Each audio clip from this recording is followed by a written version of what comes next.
সর্বোচ্চ আদালত একটা রায় দিয়ে দিবে, তত্ত্বাবধায়ক সরকার ফিরছে কিনা অথবা ফিরবে, এরকম কিছু একটা আপনার মন্তব্য। এখানে দুটো কাজ হয়েছে। হুম একটা হুম। হচ্ছে দেশের সর্বোচ্চ আদালত প্রথমে ত্রয়োদশ সংশোধনকে বাতিল ঘোষণা করেছে। আবার তৎকালীন যে নির্বাচিত সংসদ ছিল তারা আরেকটি সংশোধনীর মধ্য দিয়ে সেটিকে আবার বাতিল করে। এখন রাইট। ওইটাও নিয়েও প্রশ্ন আছে যে একটা মানে সংসদ যদি এমন কোনো আইন করে কিংবা এমন কোনো আইন যদি করা হয় যেটা অসাংবিধানিক, তাহলে পরে আপনার আহ, সুপ্রিম কোর্টকে সেই ক্ষমতা দেওয়া হয়েছে, তারা সেটা শুনানির পরে তারা যদি দেখেন যে কোনো একটা আহ, সংশোধনী আপনার অসাংবিধানিক, তাকে সেটা বাতিল করতে পারে। হ্যাঁ। তো এইটা প্রশ্ন হচ্ছে যে সুপ্রিম কোর্ট যদি কোনো আহ, সংশোধনী কিংবা সংবিধানের কোনো অনুচ্ছেদকে বাতিল করে দেন, তাহলে স্বয়ংক্রিয়ভাবে সেটা আবার ফিরে আসবে কিনা। হ্যাঁ। তো সেই জন্য কিন্তু আপনার তখন আমরা দেখেছি যে সুপ্রিম কোর্ট বাতিল করেছে, পরবর্তীতে পঞ্চদশ সংশোধনীর মধ্য দিয়ে আপনার আবার সেটাকে মানে বাতিল করা হয়েছে। তো এখন 5ই আগস্টের পরে যেটা মানে আমরা দেখলাম যে কয়েকজন ব্যক্তি তারা তত্ত্বাবধায়ক সরকার ব্যবস্থা সেটা পুনরায় তারা বহাল করার জন্য তারা রিট ফাইল করেছিলেন। এবং আপনার ওই 17ই ডিসেম্বর আমরা দেখলাম যে বিচারপতি, মাননীয় বিচারপতি ফারাহ মাহবুব এবং দেবাশিস রায় তারা একটা রায় দিয়েছিলেন। সেই রায়ের মধ্য দিয়ে আপনার পঞ্চদশ সংশোধনীর মধ্যে যে আপনার তত্ত্বাবধায়ক সরকারের যে বিধান যেটা ছিল সেটাকে তারা বাতিল করলেন। বাতিল করার পরবর্তীতে আমরা দেখেছি এই বছরের ফেব্রুয়ারিতে, যেহেতু সর্বোচ্চ আদালতের মানে রায় সেটাকে রিভিউ করার জন্য, কারণ হয় কি যে একটা মানে আমরা যেটা আদালতে দেখি যে প্রথমে যদি আপনি জেলা জজ আদালতে একটা কোনো মানে রায় হয়, আপনি তার বিরুদ্ধে হাইকোর্ট ডিভিশনে আপিল করতে পারেন। আবার হাইকোর্ট জি। ডিভিশনে যদি কোনো রায় হয়, আপনি সেটা সর্বোচ্চ আদালতে আপিল করতে পারেন। কিন্তু যেখানে আপনার আপিল আপিল মানে সর্বোচ্চ আদালত, হ্যাঁ, আপিলের পরে আপনার যে মানে পদক্ষেপটা থাকে সেটাকে আমরা বলি রিভিউ। মানে যে আদালত এটা বাতিল করেছে, সর্বোচ্চ পুনর্বিবেচনা। আদালত, তারা যেন আবার পুনর্বিবেচনা করতে পারে যে এই এই বিষয়ে একটা এরর ছিল, এই বিষয়ে ভুল ছিল, তার প্রেক্ষিতে এইটাকে পুনর্বিবেচনা করে মানে আবার নতুন করে রায় দেওয়া হয়। তো এইটাই আজকে হয়েছে। এবং আমি যেটা তথ্য উপাত্ত দেখলাম যেটা, যে আপনার প্রায় সবারই মানে অ্যাটর্নি জেনারেল সহ সবারই যেটা চাওয়া ছিল যে এই আহ, যে শুনানি যেটা হয়েছে গতকাল এবং আজকে, তার প্রেক্ষিতে সর্বোচ্চ আদালত যেন আপনার রায়টা দিয়ে দেয়। তারা কিন্তু লিভ টু অ্যাপিল মানে অ্যাপিল অ্যাপিল মানে এই যে আপনার ত্রয়োদশ সংশোধনীকে বাতিল করার বিষয়ে যে রিভিউ, সেই রিভিউটা আপনার মানে রিভিউ করে সর্বোচ্চ আদালত যেন বলে দেন যে তত্ত্বাবধায়ক সরকার ব্যবস্থা আবার সংবিধানে ফেরত আসলো এবং এর পরবর্তীতে নির্বাচনগুলো তত্ত্বাবধায়ক সরকারের অধীনে হবে। এই রায়টা তারা চেয়েছিল এবং সেটা সুপ্রিম কোর্ট নীতিগতভাবে একমত হয়েছে। কিন্তু সুপ্রিম কোর্ট একটু ভিন্ন দিকে কিংবা ভিন্ন কৌশল নিয়েছে। তারা যেটা যেমন। বলেছেন যে আমরা লিভ টু অ্যাপিল দিলাম, হুম। মানে আমরা এই বিষয়ে আমরা একটা শুনানি চাই, যে আপনারা যারা এটা আবেদনটা করেছেন আপনাদের পক্ষের আইনজীবী, এই বিষয়ে আপনারা একটা শুনানি করবেন, আপনারা হিয়ারিং করবেন, সাবমিশন দেবেন, সাবমিশন দেওয়ার পরে আমার কাছে হচ্ছে আপনার আমরা হিয়ারিং এর রায়টা এই প্রদান। ডেট তো ছিল, হিয়ারিং এর জন্যই তো 26শে আগস্ট নির্ধারণ করা হলো এবং সেটা আংশিক শুনানির পরে 27শে আগস্ট হলো।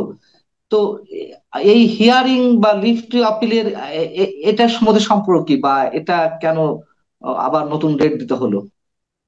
হ্যাঁ, সেই জিনিসটা আমারও খটকা লেগেছে যে আপনার আমি অ্যাটর্নি জেনারেল মহোদয় তার বক্তব্য শুনলাম এবং আইনজীবী জয়নুল আবেদিন, সাবেক সুপ্রিম কোর্ট আইনজীবী বার হুম হুম। অ্যাসোসিয়েশনের সভাপতি, তার বক্তব্য শুনলাম।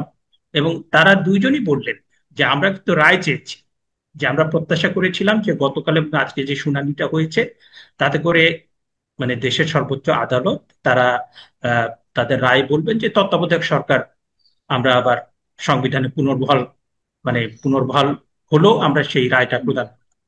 কিন্তু এই যে আপনার মানে সর্বোচ্চ আদালত রায় না দিয়ে তারা বললেন আমরা আপিল করার অনুমতি দিলেন।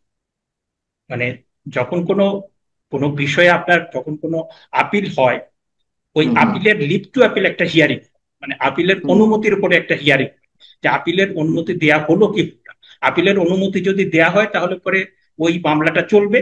আর যদি জি। আপিলের অনুমতি যদি রিজেক্টেড হয়ে যায় তাহলে ওই মামলাটা চলবে না। তাহলে হুম। পরে আপিলের অনুমতি দেয়া মানে আপনার এখন এই মানে যে বিষয়টা সেটার উপরে আরেকটা হিয়ারিং হবে। হিয়ারিং হওয়ার পরে রায়টা দেবে। এবং আমরা এখানে একটা খটকার বিষয়, যে যেহেতু খুব গুরুত্বপূর্ণ একটা বিষয় এবং এটার সাথে রাজনীতি এবং আপনার ক্ষমতা জড়িত। হ্যাঁ, কারণ আমরা যেটা বুঝতে পারি যে হাইপোথেটিক্যালি যদি আমি ধরে নেই যে আজকে সুপ্রিম কোর্ট বললেন যে তত্ত্বাবধায়ক সরকারের যে বিধানটা ছিল সংবিধানে সেটা আবার সংবিধানে পুনর্চার করবে। পুনর্বহাল হবে, তখন প্রশ্নটা দেখা দেবে তাহলে পরে বর্তমান সরকারের কি হবে। হুম। কারণ বর্তমান সরকার তারা তো 5ই আগস্টের পরে একটা ডক্ট্রিন অফ নেসেসিটি জি। মানে প্রয়োজনীয়তার যে নীতি সেটার উপর ভিত্তি করে সেই সরকারটা সবার ঐকমত্যের ভিত্তিতে গঠিত হয়েছে।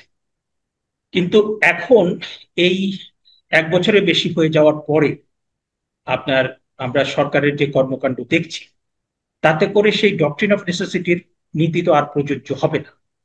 হ্যাঁ, কারণ ডক্ট্রিন অফ নেসেসিটি কতদিন থাকবে, 6 মাস 1 বছর। এবং আমরা জানি যে আপনার এখানে প্রধান রাজনৈতিক দল, তারপরে সেনা প্রধান, তারপরে বিদেশি যারা আছে, আমাদের সবার ধারণা যে একটা অন্তর্বর্তী সরকার কোনোভাবেই 1 থেকে 1.5 বছরের বেশি তাদের সময় কিংবা টেনিউর হওয়া উচিত। হ্যাঁ, কিন্তু এখন যে অবস্থাটা, যে প্রধান বিচারপতি যে প্রশ্নটি রেখেছেন যে তত্ত্বাবধায়ক সরকার কিভাবে গঠিত হবে বা কবে থেকে কার্যকর হবে, এখন কবে থেকে কার্যকর হবে, যেহেতু এই সরকার তো ডক্ট্রিন অফ নেসেসিটি ভিত্তিতে তৈরি হয়েছে। যদি তত্ত্বাবধায়ক ফিরে আসতো, তত্ত্বাবধায়ক গঠনের জন্য তো আর প্রধানমন্ত্রী দরকার ছিল না, বা সংবিধান যেভাবে আছে রাষ্ট্রপতি নিয়োগ দিবেন, সর্বশেষ রিটায়ারমেন্টে যাওয়া যে প্রধান বিচারপতি তাকে প্রধান উপদেষ্টা হিসেবে নিয়োগ দিবেন। যদি এর মধ্য দিয়ে আরেকটি বিতর্ক আছে, যে কেউ কেউ বলতেন যে সরকার ব্যবস্থা বা শাসন ব্যবস্থায় বিচারপতিদের দূরে রাখাই ভালো।